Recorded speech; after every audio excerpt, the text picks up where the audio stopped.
Labas, Lukai. Girdėjai naujieną apie Zarasų profesinę.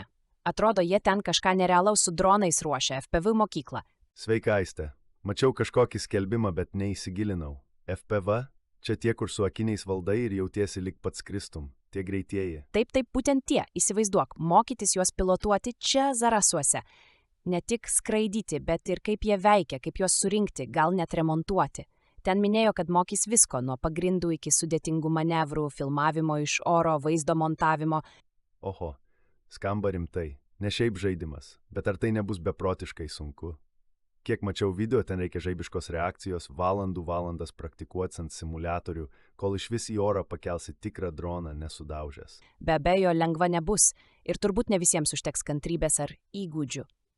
Manau, daug kas pabandys ir mes. Bet pagalvok, koks tai šansas? Kiek Lietuvoje tokių vietų, kur gali profesionaliai išmokti FPV, ypač mūsų regione? Tai unikali galimybė. Tiesa, dažniausiai tokie dalykai būna didmiesčiuose arba iš vis tik internetu kažkokie kursai. O čia profesinė mokykla, rimtas mokymas. Bet kam to reikia? Ką veiksi baigęs? Ką veiksi? Lukai, čia ateities profesija, pagalvok. Renginių filmavimas iš įspūdingų rakursų, kurių paprastų dronų nepadarysi. Reklamos, kinas, ten FPV dabar ant bangos.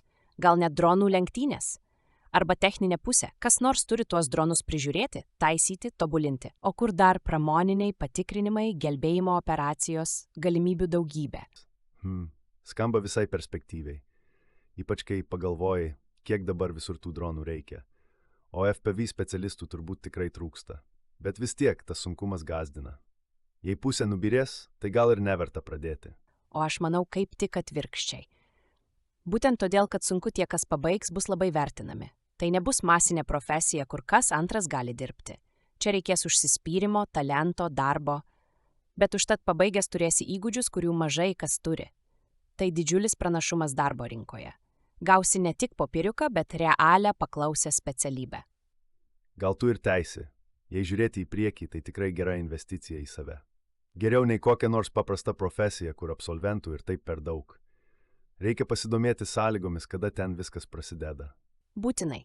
Manau, negalima praleisti tokios progos. Tai šansas ne tik išmokti kažką įspūdingo, bet ir užsitikrinti gerą ateitį. Daugelis gal ir negalės neišdrys ar mes pusiau keliai, bet tie, kas įveiks, tikrai nesigailės. Tai kvietimas tiems, kas nebijo iššūkių. Gerai, įtikinai. Reikia eiti ieškoti daugiau informacijos. Gal net kartu užsirašom. Pagalvosim. Svarbiausia nepražiopsoti momento.